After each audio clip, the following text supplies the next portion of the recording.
इन प्रश्नों में तुम्हें एक बड़ी कॉमन चीज़ दिखाई दे रही होगी। शायद तक आप नहीं देख पा रहे होंगे, लेकिन आपको लग रहा होगा कि इन प्रश्नों में ऐसा क्या है? बट ये सारे के सारे पहले पूछे गए प्रश्नों में से हैं जो एसएससी, सीजीएल एग्ज़ाम में पूछे गए हैं। अब हमारी एक स्ट्रैटेजी होनी चाहिए कि हम इन प्रीवियस ईयर क्वेश्चन से क्या सीखना चाह रहे हैं, क्या देखना चाह रहे हैं।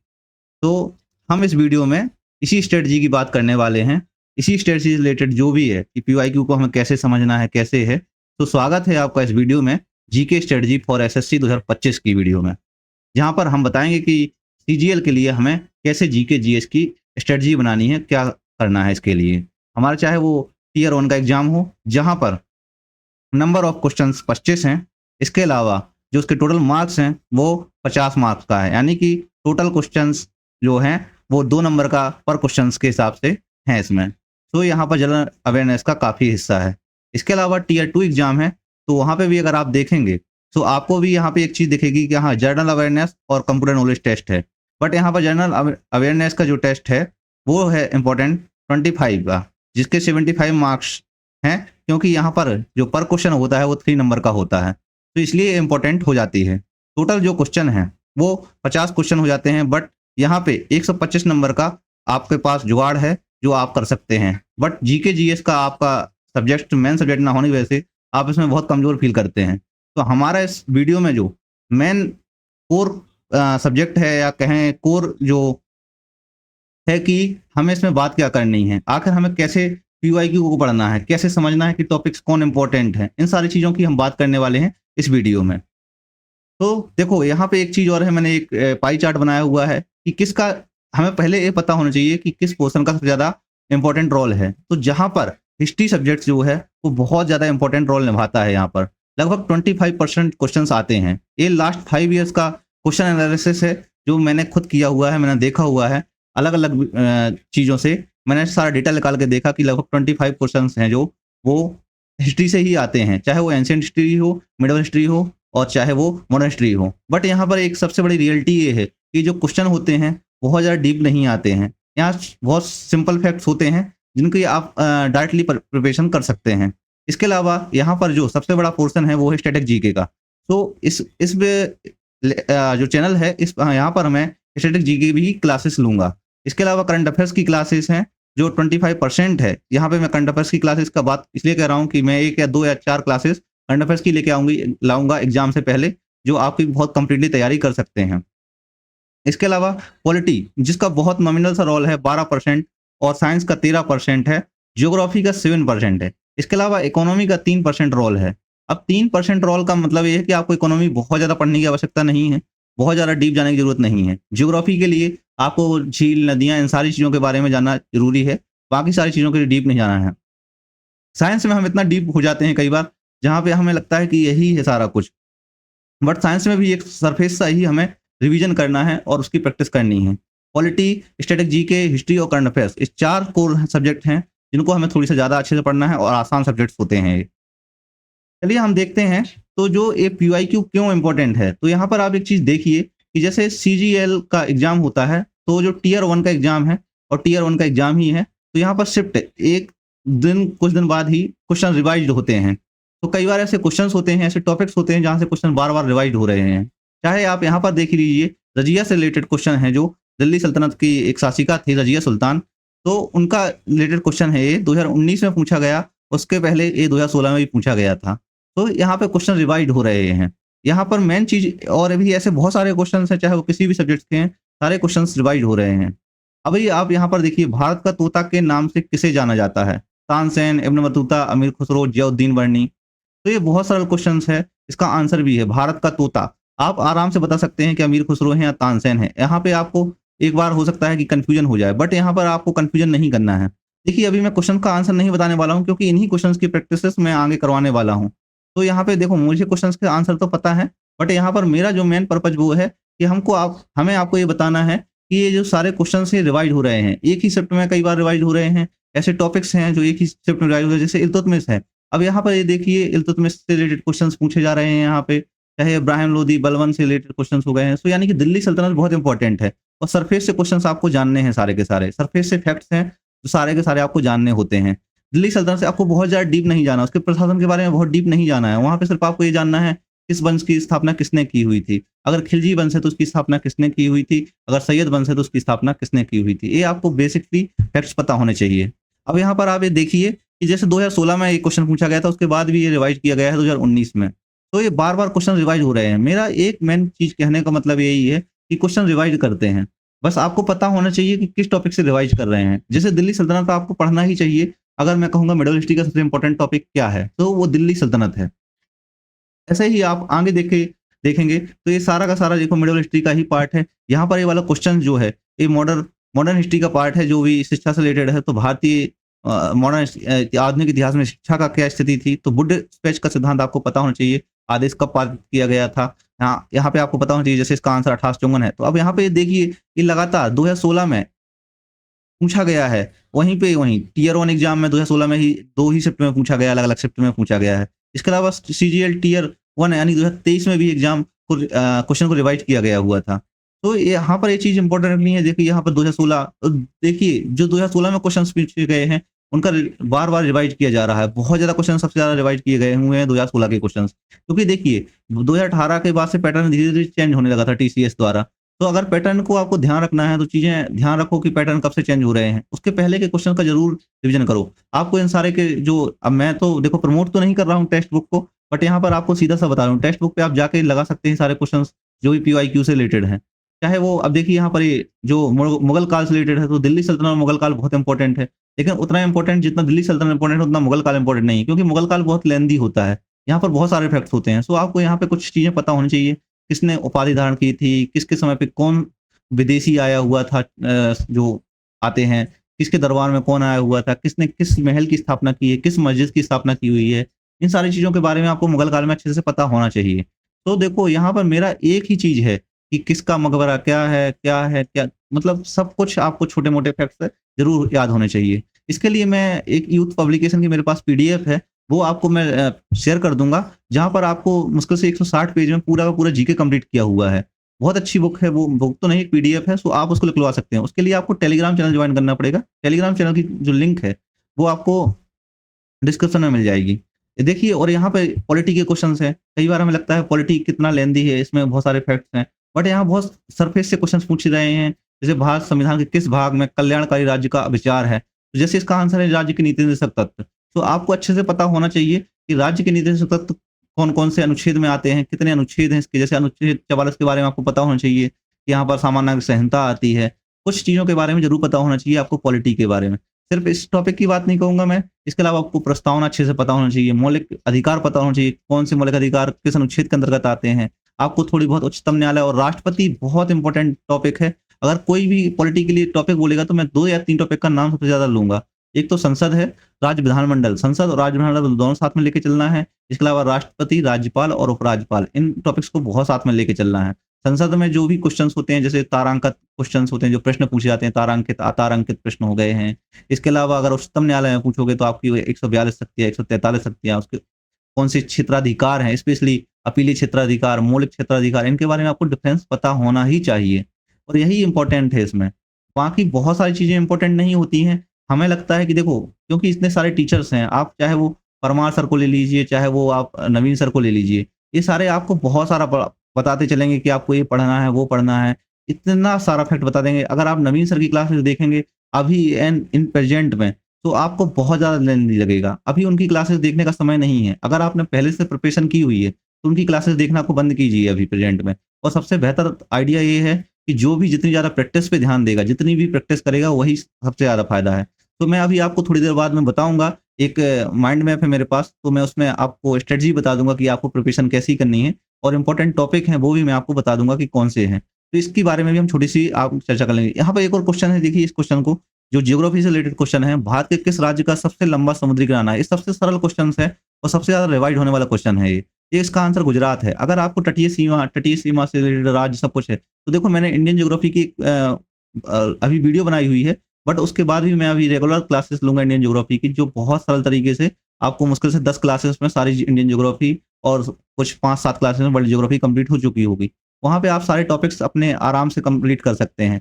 स्टैटिक जीके का भी मैं स्टार्ट करूँगा। इसके अलावा पॉलिटी का हमारा अभी चल रहा था बट उसमें किसी वजह से रुक गई थी क्लासेस, तो मैं अभी कुछ समय बाद यानी कि परसों या नरसों से 1-2 दिन में ही 1 या 2 तारीख से स्टार्ट कर दूँगा, जो कि आपकी रेगुलर क्लासेस होंगी। यहाँ पर आप कुछ और क्वेश्चन देखिए, जो देखो बहुत सरफेस से क्वेश्चन आ रहा है, निम्नलिखित में से कौन-सी बारहमासी नदी 720 किलोमीटर लंबी है?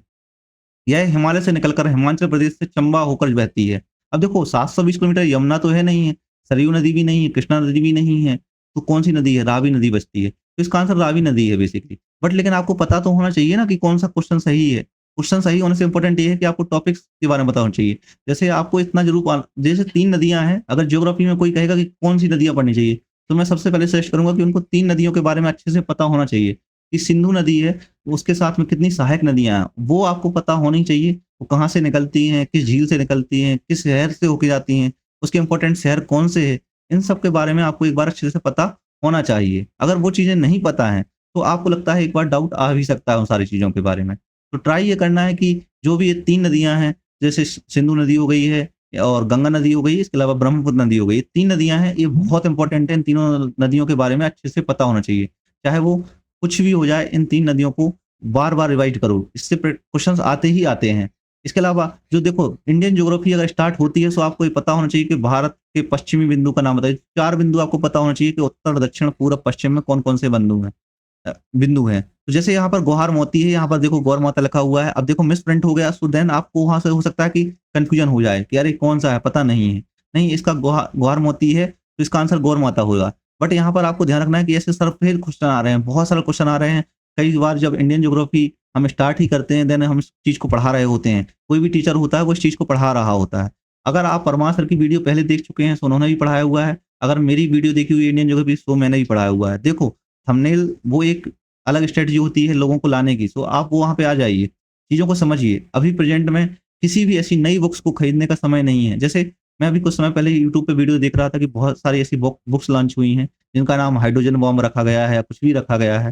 तो ध्यान रखना है कि ऐसी बुक्स के पीछे अभी प्रेज़ेंट में नहीं भागना है। अगर आपके अगले 2 महीने बाद या 3 महीने बाद एग्ज़ाम है, तो ज़रूर नहीं भागना है। अगर आपको लग रहा है कि आपको अगले साल बाद एग्ज़ाम देना है, 1 साल बाद देना है, तो आप उसके लिए ज़रूर परचेज़ कर सकते हैं। बट अभी इस वक़्त देखो, जितने भी कोचिंग संस्थान हैं, वो इस टाइम पे इतना सारा आपको मटेरियल प्रोवाइड कर देंगे कि आप खुद कन्फ्यूज़ हो जाएँगे कि आपको पढ़ना क्या है। तो ट्राई करना है कि आपको बहुत सारे मटेरियल के पीछे नहीं भागना है। देखो, मेरी सिंपल और साधारण सी स्ट्रैटेजी यही होगी आपके लिए कि अभी सिर्फ़ और सिर्फ़ इस बात पे ध्यान दीजिए कि आपने जो पढ़ा हुआ है, उसका रिवीज़न करिए। जितना बार हो सकते है उतना ही रिवीज़न कीजिए। उसके बाद जितनी सारे मॉक टेस्ट लगा सकते हो, चाहे वो सब्जेक्टिव वाइज़ हो और चाहे फुल लेंथ टेस्ट हो। तो मैं सजेस्ट करूँगा कि आप अभी सब्जेक्टिव वाइज़ टेस्ट लगाओ। उसके बाद अगले 1 महीने बाद, जब एग्ज़ाम 1 महीने पहले है, तो डेली 2 कम से कम फुल लेंथ टेस्ट लगाओ। डेली 2 और उनका एनालिसिस करो, तो वो बहुत इम्पोर्टेंट हो जाएगा। अब जैसे यहाँ पे देखो बहुत सारे ऐसे क्वेश्चन आ रहे हैं कि आकार में सबसे बड़े से सबसे छोटे के अनुसार महासागरों का सही क्रम कौन-सा है? अगर आप यहाँ पे लगा सकते हो, तो आपको 2 सागर का पता हो जाएगा ना, तो आप बाकी सारे क्वेश्चन्स भी लगा सकते हो। जैसे आपको पता होना चाहिए सबसे बड़ा महासागर जो है, वो प्रशांत महासागर है। उसके बाद अगर आपको पता है कि अटलांटिक महासागर है, तो आप आराम से इसको एलिमिनेट कर जाओगे। जैसे आप कई बार क्या होता है कि एलिमिनेशन टेक्नोलॉजी आप टेक पता होना चाहिए कि आप एलिमिनेट कैसे कर पाओगे क्वेश्चंस को। क्योंकि सिंपल सा लॉजिक है, यहाँ पे फैक्चुअल क्वेश्चन है, बट यहाँ पे उसको भी एलिमिनेट करने के चांसेस बढ़ जाते हैं। जैसे आप इस क्वेश्चन को आराम से एलिमिनेट कर सकते थे, अगर आपको 2 ही महासागर पता है, यही आपको पता है कि दूसरे नंबर का अटलांटिक महासागर है, और मैं तो ये भी कहूँगा कि अगर आपको पता नहीं है कि प्रशांत महासागर सबसे बड़ा महासागर है, तो ये हँसने वाली बात ही है कि आपको पता नहीं है कि प्रशांत महासागर सबसे बड़ा महासागर है। यहाँ पे ये चीज़ को ध्यान रखना है। इसके अलावा पश्चिमी चक्रवाती विक्षोभ से उत्पन्न होता है। अब पश्चिमी चक्रवाती विक्षोभ एक छोटा-सा कॉन्सेप्ट है। अगर देखिए, अब मैं यहाँ भी बोलूँगा कि जैसे इसमें माइनस मार्किंग है, तो अगर आपको ध्यान है कि यह पश्चिमी चक्रवाती विक्षोभ है जो, वो नहीं पता आपको, तो आप इसको छोड़ दो, कोई ज़रूरत नहीं है। कई बार चीज़ें छोड़नी भी तो पड़ती हैं ना, ज़रूरी नहीं कि उस पे ध्यान ही दो। सो कुछ चीज़ों को छोड़ दो।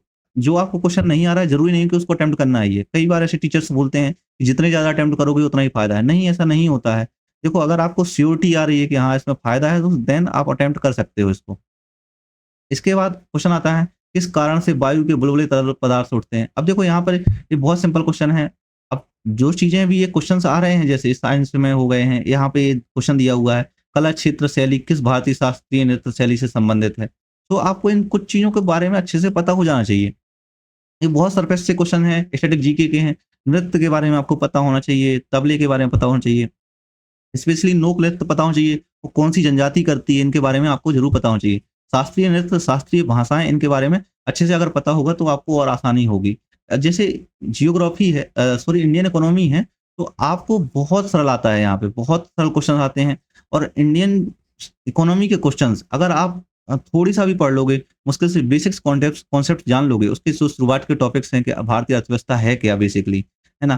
कौन से तृतीय 3 क्रियाकलाप होते हैं, प्रथम, द्वितीयक, तृतीयक, इनके बारे में आप थोड़ी-सा भी जान लोगे, योजना आयोग, नीति आयोग, मुद्रास्फीति, reserve bank, specially reserve bank है तो आपको उसके बारे में अच्छे से पता होना चाहिए। रिज़र्व बैंक की कौन-सी आय के साधन है, कौन से उसके साधन नहीं है, कौन से उसके जैसे रेपो रेट हो गया, रिवर्स रेपो रेट हो गया, छोटे-छोटे हैं। देखो वो रिवर्स रेपो रेट या रेपो रेट के बारे में कॉन्सेप्ट नहीं पूछेगा, वो सिंपल सा ये पूछेगा कि मुद्रास्फीति को नियंत्रण करने के लिए आरबीआई क्या उपाय अपनाता है? तो आपको पता होना चाहिए repo rate, reverse repo rate, इनके बारे में आपको एक बेसिक्स से कॉन्सेप्ट पता होना चाहिए बस। इसके अलावा दूसरा कोई एक और आता है जैसे अब यहाँ पर हम बिना फिसले पृथ्वी पर चलने में क्यों सक्षम है? तो ये बेसिक से सिंपल से क्वेश्चन्स हैं, ये फिजिक्स के क्वेश्चन्स हैं, कुछ कुछ यहाँ पे अगर आप देखोगे इसके बाद जो है, यहाँ पर आप देखोगे इकोनॉमी के क्वेश्चन्स लगे हुए हैं। अब यहाँ पे देखो एक ही साल में मतलब 2016 में 4 बार रिपीटेड क्वेश्चन किया गया है, एकदम रिपीट किया गया है बार-बार। तो अगर इनको छोटे-छोटे से बारे में एक क्षेत्रीय ग्रामीण बैंक में भारत सरकार का हिस्सा होता है। एक वो मैं इंडियन इकोनॉमी की क्लासेस भी लूँगा, मैं सारी क्लासेस एग्ज़ाम के पहले आपकी कंप्लीट करवा दूँगा, चाहे वो वन शॉट के माध्यम से हो और चाहे वन बाय वन क्लासेस के माध्यम से हो। जैसे पॉलिटी की क्लासेस हैं, वो मैं वन बाय वन करवाऊँगा। इसके अलावा स्टैटिक जीके की क्लासेस हो, वो वन बाय वन करवाऊँगा। इसके अलावा हो सकता है कि मैं इंडियन ज्योग्राफी की क्लासेस और वर्ल्ड ज्योग्राफी क्लासेस ये वन बाय वन करवा दूँ आपको। बाकी एंशिएंट हिस्ट्री, मिडिवल हिस्ट्री और मॉडर्न हिस्ट्री स्पेशली ये 3 सब्जेक्ट्स हैं जो ये मैं सारे के सारे वन शॉट आपको लूँगा और हो सकता है कि कुछ क्लासेस स्पेशली मॉडर्न हिस्ट्री की मैं one one by one classes लूँगा जिससे कि आपका अच्छे से कॉन्सेप्ट बन जाए क्योंकि मॉडर्न हिस्ट्री से बहुत सारे क्वेश्चन आते हैं, बार-बार रिवाइज़ होते हैं। इन चीज़ों को आपको ध्यान रखना है। बाकी मैंने अभी आपको बोला हुआ था कि आपको एक एसएससी के लिए मैं एक माइंड मैप के माध्यम से आपको बताऊँगा कि कैसे आपको प्रायोरिटीज़ रखनी है। तो देखो यहाँ पर सबसे पहले आता है कि आपको प्रायोरिटीज़ फिक्स करनी है, कि आपकी प्रायोरिटीज़ क्या होनी चाहिए। आपको सबसे पहले आइडेंटिफ़ाई करना है कि आपको मैथ्स पढ़ना है, रीज़निंग पढ़ना है या जीके जीएस पढ़ना है और जीके जीएस में कौन-से टॉपिक पढ़ने हैं। तो आपको डेली बेसिस पे डेली टारगेट फिक्स करने हैं। उसके बाद आपको उस पे अच्छे से प्रैक्टिस करनी है। जैसे आपने एक टारगेट फिक्स कर लिया कि आपको मान लो मैथ का परसेंटेज टॉपिक पढ़ना है, सो आपने किसी टीचर से पहले पढ़ा हुआ है। आफ्टर दैट आप उसके एक टास्क बनाए हुए हैं कि हाँ, अब इसको मैंने किसी भी हाल पे निपटाना हो। तो अगर आप 3 सब्जेक्ट्स पढ़ रहे हो, तो ट्राई ये करो कि डेली बेसिस पे जो इंडियन जीके है या जीके है जो पूरी है, उसको आपको 2 या 3 घंटे देने हैं डेली बेसिस पे। ट्राई ये करो कि 10 घंटे का आप अपना टाइम फिक्स करो। इसके अलावा जैसे टाइम ब्लॉकिंग हो गया है, टाइम ब्लॉकिंग भाई मल्टीटास्क पे फोकस मत करो। जितने भी जैसे अब जैसे मैंने बोल दिया 3 सब्जेक्ट पढ़ना है आपको, तो आप 3 सब्जेक्ट नहीं पढ़ पा रहे हो तो आप ट्राई करो कि 2 सब्जेक्ट्स को कंप्लीट करो। आफ्टर दैट किसी एक संडे को अभी शुरुआत में या डेली बेसिस पे 2 या 3 अगर आपने लगातार 1 साल से पढ़ा हुआ है तो आप प्रैक्टिस पे फोकस करो। टेक्स्ट बुक पे जाओ, लगाओ जितने सारे टेस्ट हो गए सके। इसके अलावा अड्डा ने भी अपना लॉन्च कर दिया, बहुत सारे अलग-अलग कोचिंग्स ने भी लॉन्च कर चुके हुए हैं। हमारे टेलीग्राम चैनल को जॉइन कर लो, वहाँ पे भी मैं क्विज़ लगवाता रहूँगा आपको टाइम टू टाइम। इसके अलावा फिक्स करो टाइम को ब्लॉक करो कि हाँ, मुझे इतना टाइम है। पहले प्रायोरिटी फिक्स कर लो कि मेरी प्रायोरिटी ये रहेगी। प्रायोरिटी मैंने फिक्स कर ली है। फिर उसके अलावा मैंने टाइम को ब्लॉक कर लिया कि भाई जैसे 3 घंटे मैंने मैथ को प्रैक्टिस करनी है, 2 घंटे भाई मुझे रीज़निंग करनी है और 2 घंटे बचे जो तो मैं जीके पढ़ूँगा। इन चीज़ों को ऐसे फिक्स कर लिया। बहुत ज़्यादा चाय नहीं पीनी है, बहुत सारी चीज़ें नहीं करनी है। टाइम को फिक्स करो। एक बार देखो 3 तो 5 तो 7 घंटे का काम है। 7 घंटे पढ़ लिया उसके बाद जो करना है करो। लेकिन वो एक टाइम को ब्लॉक कर लो, फिक्स कर लो। स्मार्ट स्कूल बनाओ। देखो अब जो बड़े गोल्स हैं जैसे मैं हर बार कहता हूँ मेरी पिछली क्लासेस अगर देखी होंगी आपने कोई क्लासेस तो वहाँ पे बोला हुआ है मैंने और ऐसे आपने सुना भी होगा कि हाथी को कैसे खाओगे? सो देन आप छोटा-छोटा करके खाओगे। तो अगर आपका सिलेबस बहुत बड़ा है, सिंपल सा है सिलेबस तो बड़ा ही है, तो उसको छोटा करो। छोटे कर को टॉपिक्स में बनाओ, सब टॉपिक्स में बनाओ, उन चीज़ों को धीरे-धीरे कंप्लीट करते चलो। और उन चीज़ों को जब आपने स्मार्ट स्कूल को कंप्लीट कर लिया तो उसको क्या करना है रिव्यू करो। रिव्यू करने के बाद उसको आप रिव्यू करने के बाद उसको डेली, वीकली प्रोग्रेस में देखो और कैसे पता चलेगा ये? टेक्स्ट बुक पे जाओ, टेस्ट लगाओ, फिर आपको पता चलेगा कि हाँ, हमारा यहाँ पे इतना आ रहा है, रिज़ल्ट आ रहा है इतना, यहाँ पे हमारे कमज़ोर हैं। टॉपिक वाइज़ लगाओ तो आपको पता चलेगा टॉपिक्स में आपकी कितनी कमज़ोरी है। तो आपको इसके बारे में बहुत अच्छे से पता चलेगा। यहाँ पे मैंने लिखा है पोमोडोरो, जिसका मतलब ये है कि आपको प्रोडक्टिविटी पे ध्यान देना है, ना कि इस बात पे ध्यान रखना है कि मेरा कितना सारा काम हो रहा है। काम उस पे नहीं है कि मैं दिन में 10 टॉपिक पढ़ रहा हूँ बट मुझे तो एक भी याद नहीं है। तो ट्राई ये करो कि भाई 2 टॉपिक्स पढ़ो बट उस टॉपिक्स पे इतनी अच्छी कमांड होनी चाहिए। तो प्रोडक्टिविटी पे ध्यान रखो कि आप जिस दिन टेस्ट लगा रहे हो तो आप उसमें टेस्ट में अच्छा वर्क कर पाओ कि वहाँ पे अच्छा स्कोर कर पाओ। एक चीज़ और ध्यान रखना है यहाँ पे कई बार लोग कहते हैं कि अगर आप टेक्स्ट बुक में आपका स्कोर कम जा रहा है और तो आप वहाँ पे अच्छा कर लोगे, ऐसा नहीं होता है। आप अगर टेस्ट में भी अच्छा स्कोर करोगे तो देन आपको वहाँ पे अच्छा मोटिवेशन रहेगा। लेकिन अगर टेस्ट में आपका स्कोर कम है, तो आपका मोटिवेशन धीरे-धीरे लूज़ होता जाएगा और मैं कहूँगा कि पीवाईक्यू के फुल लेंथ टेस्ट लगाओ। इतने सारे देखो वो होते हैं, तो आप जाओ, आप जो टेस्ट सीरीज़ होती है उसको मत लगाओ। सिर्फ जाओ और जो पीवाईक्यू वाले फुल लेंथ टेस्ट हैं, 2019 से उठाओ, 2020 से उठाओ, 21-22 के उठाओ, जो शिफ्ट वाइज़ टेस्ट हैं, इतने सारे हैं कि आप खुद ही परेशान हो जाओगे कि कितने सारे लगाएँ हम। तो उनको ही लगाओगे देन आपको कंप्लीट हो जाएगा। और डिस्ट्रैक्शन को लिमिटेड करो, चाहे वो मोबाइल से रिलेटेड डिस्ट्रैक्शन हो, चाहे वो आपके घूमने-फिरने से रिलेटेड डिस्ट्रैक्शन हो, या जो भी डिस्ट्रैक्शंस हैं उनको जितना सारा लिमिटेड करोगे उतना ही बेटर रहेगा। और ट्राई ये करो कि अगर आपके आस-पास कोई लाइब्रेरी है तो आप उसको जॉइन कर लो, वहाँ पे भी आप अपने डिस्ट्रैक्शन को लिमिटेड करो। जितने भी हो सके डिस्ट्रैक्शन को लिमिटेड कम से कम करना है, ये तभी आपका फोकस बढ़ पाएगा। और क्लियर करना हो एग्ज़ाम्स तो देन आपके लिए ये सारी चीज़ें बहुत नॉर्मल हैं। 8 से 10 घंटे पढ़ना, चाहे वो गोल्स फिक्स करना, रिव्यू करना उनका, डिस्ट्रैक्शन को कम करना, ये सब चीज़ें बहुत आसान होती हैं। आप आराम से कर सकते हो। अब चलिए हम टॉपिक्स देख लेते हैं कि इन्हीं सब जो हमने अभी देखा हुआ है पीवाईक्यू, उन्हीं पे बेस्ड कुछ टॉपिक्स हैं जो बहुत इम्पोर्टेंट हैं। जैसे मैंने बताया कि यहाँ पे स्टैटिक टॉपिक्स भी हैं और डायरेक्टली मैंने सारे के सारे दिखा दिए आपको कि आपको ये चीज़ टॉपिक्स पढ़ लेनी है। तो आप या तो स्क्रीनशॉट ले लीजिए, तो बेहतर होगा। अगर आपको ये चीज़ पीडीएफ में चाहिए तो ये आपको पीडीएफ भी मिल जाएगी, टेलीग्राम पे मिल जाएगी सारा का सारा।